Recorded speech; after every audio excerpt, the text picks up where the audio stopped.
Welcome to Heather Ewing, the CRE Rundown. I have none other than Nick Mao from beautiful Fort Lauderdale, Florida. Welcome, Nick. Hey, good morning, Heather. How are you?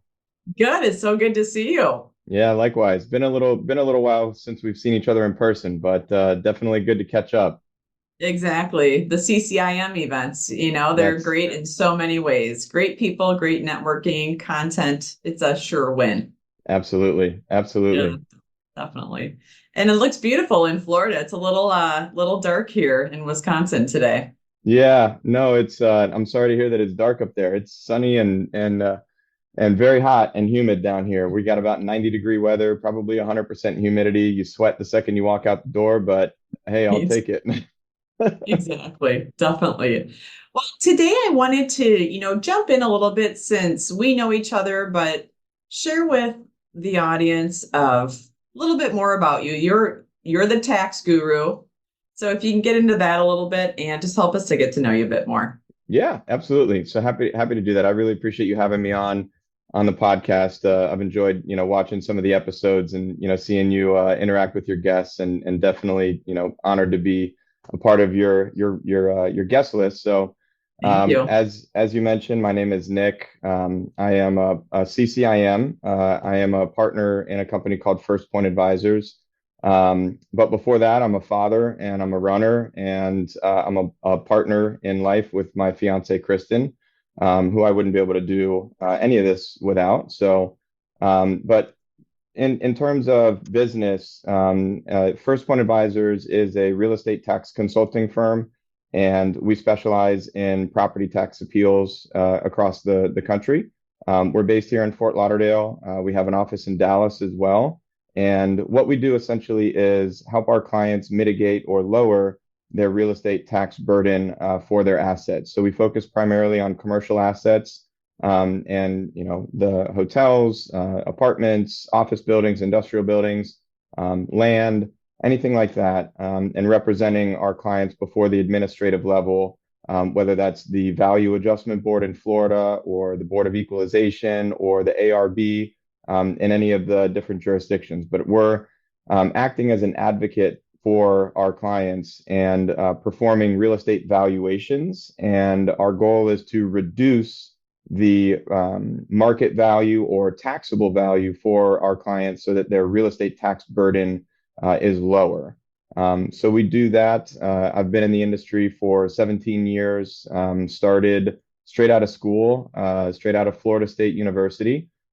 Started working for a larger consulting firm and underwent a couple of different acquisitions through that business. And in 2016, decided to leave the large consulting world and join my now managing partner, Brian DePotter, who I've been working with for my entire career, basically, with a 2-year gap in between.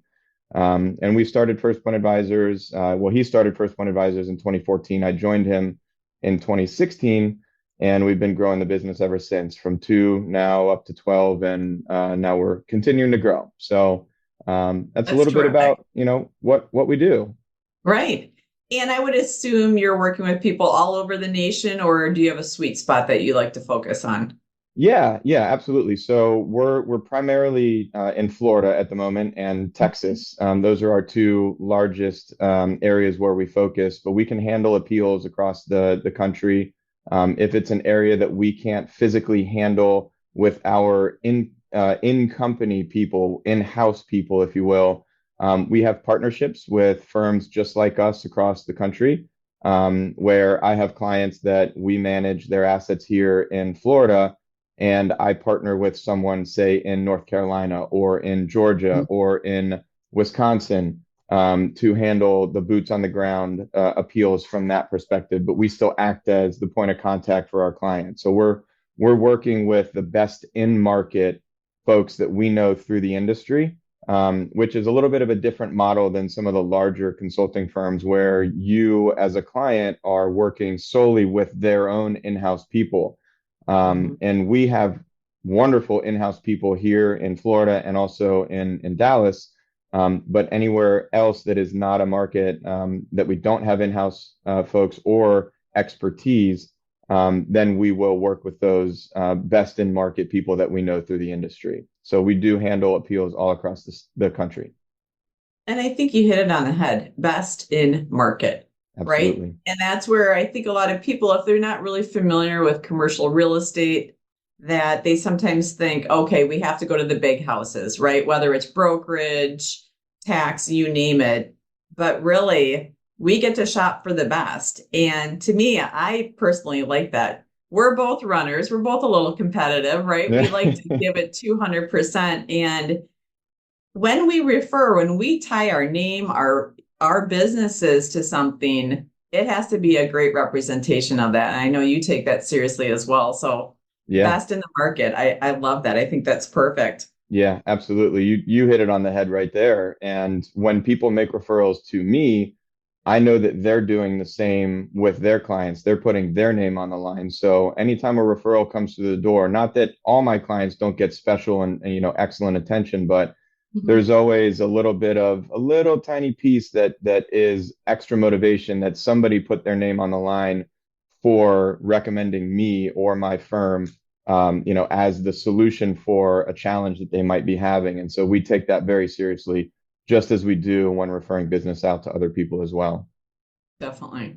So backing up, how did you get into tax, right? So many people, you hear the old sayings, tax man, cometh and take it away. And people, for whatever reason, April 15th comes every year, kind of like Christmas or whichever holiday you celebrate, the same time every year. And Yeah.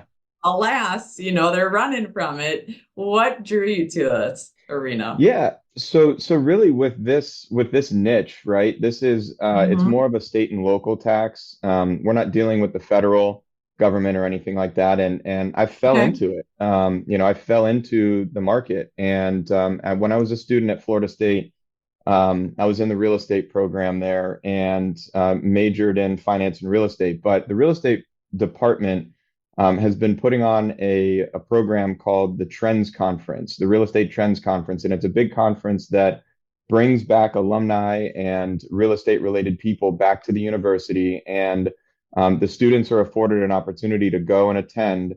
And it's really an economic update session, a networking session, and a recruiting session, all kind of combined into one, where the students go and they learn from professionals. And there's a gentleman named John Crossman, and he's based in Orlando, and he's in the retail business. And he is an alumni of Florida State, and he basically started and ran a part of that called If I Were 21, and it's a session that students go to and professionals go to and answer questions about if I were 21, what would I do differently? Or what would I do if I were in your shoes? Or what's some advice that I can give to the students?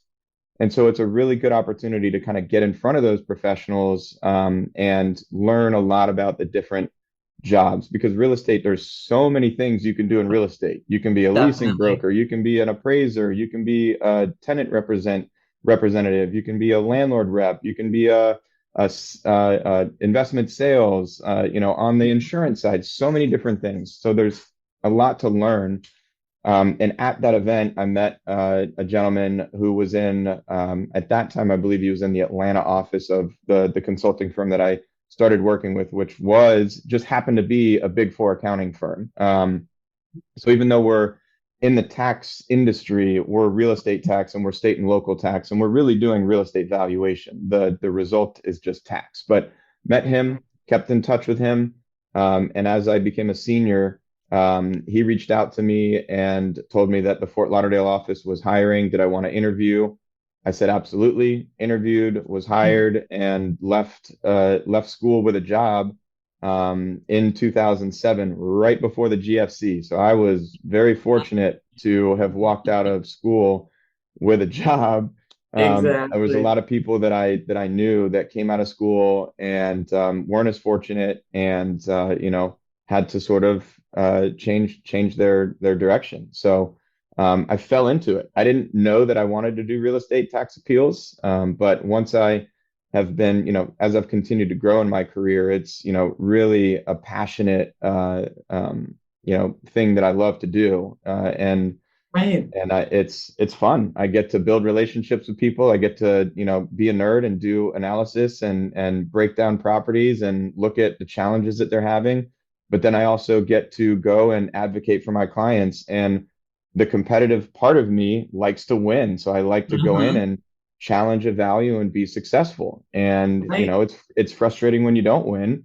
But, if you didn't get frustrated or you didn't care, then you don't really care about what you're doing, in my opinion. So, Exactly. Kind of like yeah. they say, you're either winning or you're learning, Oh, right? yeah. In early years, there's a lot of learning, but that's the thing too. I say in this arena that you learn quickly because there's a cost, not only in how you feel about it, but also you don't get paid. So you learn Yeah. really quick what works, what doesn't, and you also invest the time, energy, and resources to learn what you need to or refine your skills. And I think that's the thing with commercial real estate too. It's an endless arena of development, of growth, personally, professionally. And I like that you hit on, the nerd part, right? Numbers is great, Yeah. but then there too, you've got the creativity, the relationship. So I'm a very creative person. So that, of course, is something I really focus on in my branding and things of that nature. But something else that you touched on, Nick, that I think is really important for people, again, in any of these categories or asset classes, is to niche. And I always say it's the people that won't make a firm decision, right? Cut something off and go 200% into the niche are going to suffer. You either decide and, go down the path of winning, or when Yeah. you try to be general, you're just not, you're going to spin your wheels or you're not going to have food on your table. Yeah. No, absolutely. I think you're absolutely right. And, there's that saying, I'm probably going to butcher. It's a, master of none, or a jack of all trades, master of none. I, yes. But I agree with you. And, as a firm, we've made, the decision to focus, our sole focus at this point is the real estate tax appeals. Now that doesn't mean that as a firm, we're not going to grow into other areas that are complementary in the future. But it means that, us as partners, Brian and I, our expertise is in this field. And so we're currently focused on that, and that's our direction. We decided to grow this business doing, nothing but real estate tax appeals. We're licensed brokers. We have the ability, Yeah. to transact and to be involved in transactions. And people have asked me to, help them, but I am not a transactional broker. I don't know that market as well as I know the real estate tax appeal Mhm. market. And there could also be some conflict there, in terms of client representing clients. So we've really focused our attention on growing and serving our clients in the real estate tax appeal world. And we just feel like if we're doing that, to the highest level, that they're getting the best service. And, that's the number one thing for us is, good, solid client service with great communication and delivering good results. So if you're focused on other things, you're not necessarily going to be able to deliver those great results because you've got too many balls in the air, and we want to be Exactly. focused on their issues. Well, and to that point, when I got into brokerage, 10 plus years ago, I surveyed the different arenas and I probably would have been lined up perfect for industrial because I had 11 years of operations and negotiations, domestic, overseas, all these things. But I figured if I was leaving one career arena because it just didn't speak to my heart and spirit, I Yeah. was not going to repeat that, right? So that's how I ended up getting into retail and restaurants, which is perfectly me. I always said, God, if I only would have known about this 20 years ago, you can shop professionally, eat professionally at great places. Like, what a beautiful merriment. Yeah. It pays to look around.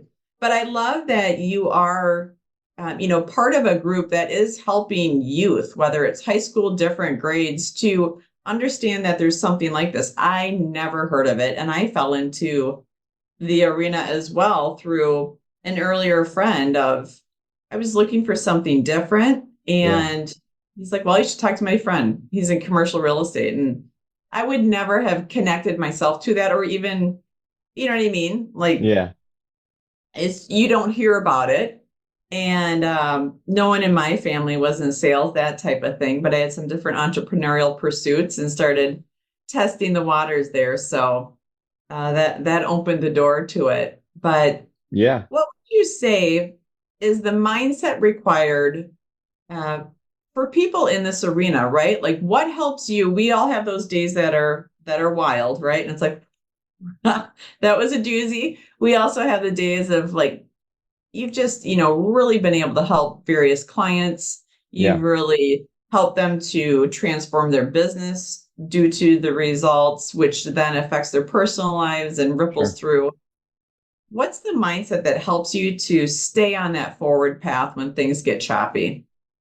Well, first and foremost, I think it's a great question, and mindset and that arena is something that I think is very important to focus on. Personal health and wellness, first and foremost, is one of the most important things to me because I have a family that I have to be attentive to. I have a staff that I have to be attentive to and be present and be 100% on, and a business partner that expects, excellence from me, and I expect from him as well. Mm-hmm. Um, you know, the mindset that I have is a positive and optimistic mindset. I wasn't always that way. And it took some work for me to get to be a positive thinker, an optimistic thinker, and a problem solver first. Went through a couple of tough years personally and grew out of those challenges as an adult. And I think it's very important to take care of yourself first. You hear the saying on an airplane to put your mask on first, and then you can help the person next to you. And Right. I firmly believe in that. And a lot of people that don't quite understand it or have a different viewpoint might think that it's selfish. But I think that your personal health and wellness first is important. Now, it shouldn't impact the people around you in a negative way. And the way that I handle that is I'm up early. I get up at 4 o'clock, 4:30 every day. I get my coffee in, I get my water in, I get my run or my lift in before the kids are awake, before Kristen's awake, most of the time, unless my ankles are cracking too loud and she hears me and wakes up. But um, I try to take care of myself first. And physical fitness has always been something that is important to me. And I think the physical fitness piece of it helps my mental fitness. And if I miss a workout or if I miss a run or I'm not up, it's not that I'm disappointed in myself, that I get down on myself, or I just don't feel right.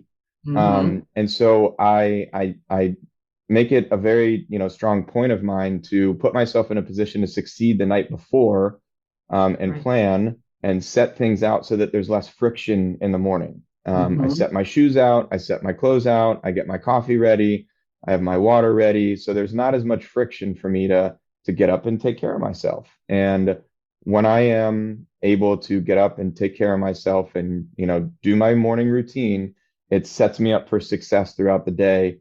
And no matter what business you're in, no matter what industry you're in, no matter if Mm-hmm. you're a, professional or a stay-at-home mother or father, if you take care of yourself and set yourself up for success, then you're able to be there and open and present for your family, for your friends, for your coworkers. So that is something that I think is very important, and helps me to have that positive mindset and the mindset that I can overcome whatever challenge faces me. Because if I can get up at 4 o'clock in the morning and do something that makes me uncomfortable, Right. like a long run or a heavy lift or jumping in a cold plunge, then Ah, why can't I, send that tough email? Why can't I have that tough conversation? Why can't I represent my client? I can do all that stuff. So, hey, I agree completely. And that's where, even before I got back into the marathons, people were like, well, what are you training for? And I said, for life, there you go. I right? love that. Because you naturally feel better, you perform better. And I agree with that analogy on the airplane too. But I also think of it, we are our greatest assets because if we're not in a good space, to your point, how do you take care of kids? How do you help people? How are you present? How are you showing up, right? Yeah. our actions, whether spoken or unspoken, ripple out. Like we've all been there with, you see certain people, it's like, I'm just going to avoid and, like, don't Yeah. stick your hand in the fire, let them have Yeah. a little time. And Absolutely. I think it's important with that. So speaking of running, do you have any races planned or are you Yeah, taking a nothing. little time off for the summer? No races on the calendar. I nothing on the calendar that I'm running towards. Literally, Mm-hmm. figuratively, either way. Right. But I am just consistently training, like you said, for life. Yep. I have a routine that I hold pretty much every week. I run 3 to 4 days a week. I've been dealing with a couple of little injuries and little things, just Yep. uncomfortable, but I'm getting through them. And so it's Okay. no big deal. As you age, you get a little bit, Right. you get a little bit of injuries, and especially I don't sleep as much as I probably should, which is something it's a point of focus for me is to get myself Right. to sleep a little bit earlier. But yeah, nothing specific. I have a couple of Hey, challenges that I want to do this year. As I just turned 40, I want to do a 40-mile challenge, and I want to do either a 40-mile hike or a 40-mile run in a 24-hour period. So oh, that's something geez. that I'm gonna work towards. And I wanted to do it in my birthday month, which is June, but the month Right. got a little bit away from me, and it's very, very hot. So I figured I might delay it to where it's a little bit cooler in Florida. That would, But especially for the run, and yeah, that's an ultra, Nick. yeah, I know. It's a little, That's a big one, but I'm excited to hear which you decide on and when you do, I've also heard of some people, especially as the years accumulate, that they'll tie in relays with different front friends and they'll just go to another state. And I was like, that's a really fun idea too. yeah, So I love the physical component for that. yeah, And again, taking the broader view, right? We look at tax, we look at fitness, family, all those different segments. What's your why? What oof, drives you? What's that internal flame, right? yeah. I mean, family first and foremost. My kids. I grew up in a family where my father and mother were very hard workers. My mom was a stay-at-home mom, but she was constantly working to help us and was always volunteering. My dad was in school administration, worked in the university system in Connecticut and then in Florida. And I grew up just with the sort of the model that hard work was important. And I want to provide, a model and be a mentor and a model to my children, all my children, and provide them a good healthy life, but provide them a good figure to watch and learn from, and show them that you can be successful working hard, but also be present Mhm. with the family. And being present with the family is something that's incredibly important to me. But finding a way to balance that and be incredibly successful in business is always a challenge, but it is doable. Right. It just takes prioritization. It just takes getting up early and getting Right. things getting things done. But it's my family first and foremost is the most important thing for me and my why. And in terms of why I'm in this particular business is because I enjoy building relationships. I enjoy helping clients. I enjoy adding value. We are a value add service to our clients, and I love being able to deliver good news to clients that I've delivered on, what I was hoping to be able to deliver on, and say that we've saved them, X amount of $1,000 in their real Right. estate taxes. And tough conversations happen, and I deliver bad news sometimes, but there's always, like you said, you're learning from those and trying to find ways to get better. Mhm.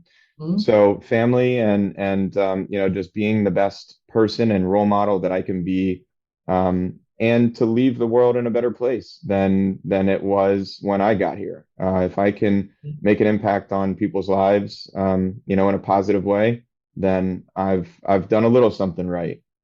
Well, of course, many things. And I would say that probably leads directly into my question of what living fully means to you. Yeah, I I think you mean, summarized that in a beautiful way. I think I tied it all into that. Yeah. I was gonna say you read my mind, Nick. I like this. Makes it really easy for me. One final question for you though, and you had mentioned about being organized and just to be able to get everything done, which is so true. And it makes me think also about goal setting, right? Where we've got about 6 months of the year remaining. And I was reflecting on it, looking at what I've done so far, what I want to do yet this year. And it really comes down to a crystal clear vision. And I was thinking about that on weekends, right? If you have kind of a fuzzy vision, you get some things done, but you are just not at the same point as if it was clear. It's like, all right, I'm going to go from this to this and knock this out. And then Yeah. it's like, it's always nice to get your to-dos done and then relax and have kind of that fun time with family or friends. So what's something you might be focusing on for the remainder of the year?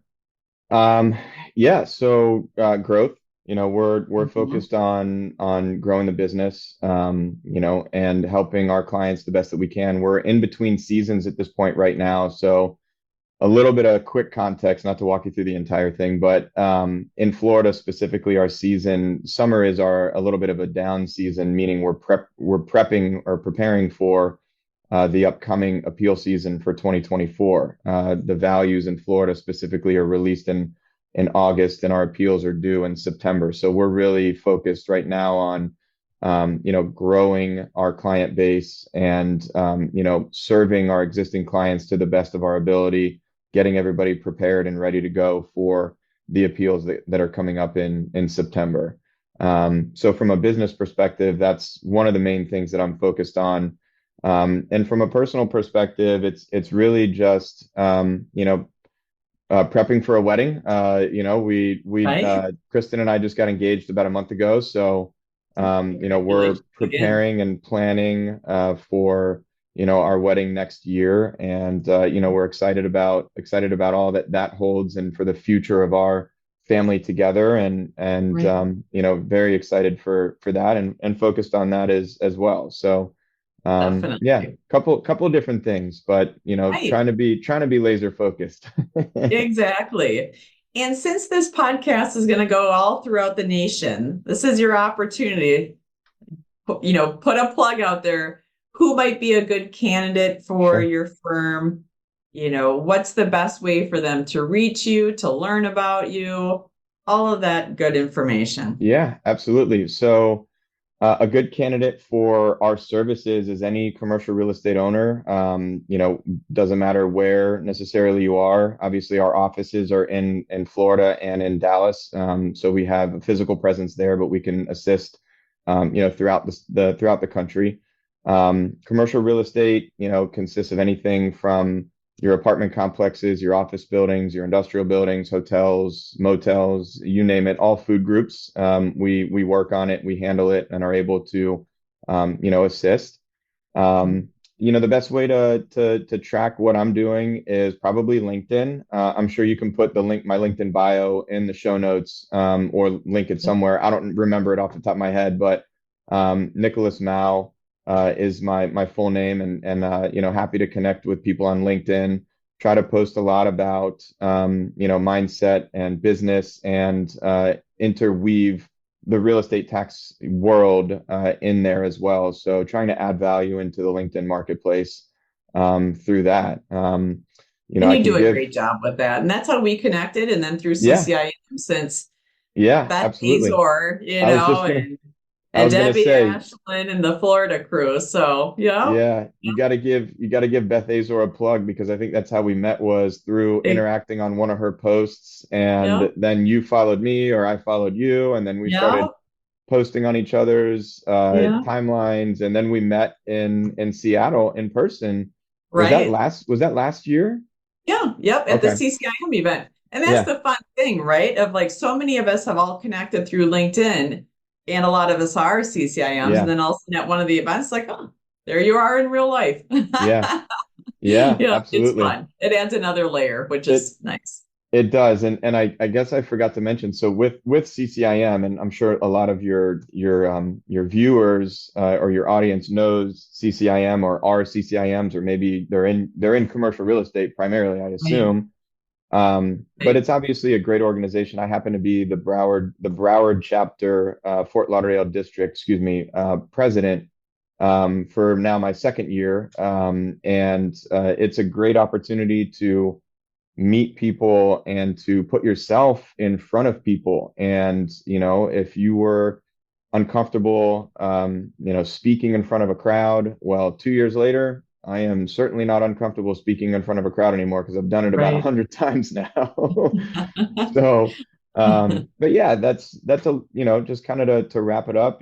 I'm happy to connect with users or LinkedIn users or potential clients at any point in time. My office line is I can give that out if anyone has questions. It's 954-906-8066. Happy to help, and I'm sure you can put my email and everything in the show notes as well. Happy to I'll include it. happy to connect. Perfect. Well, Nick, thank you so much for joining me today. I'll include all of your contact information, and I'm excited to see your next steps. Absolutely. Likewise, excited to see your next steps and see you in Houston as well. Perfect. That sounds great. I'll see you then. All right. Take All care. right. Bye bye. Bye.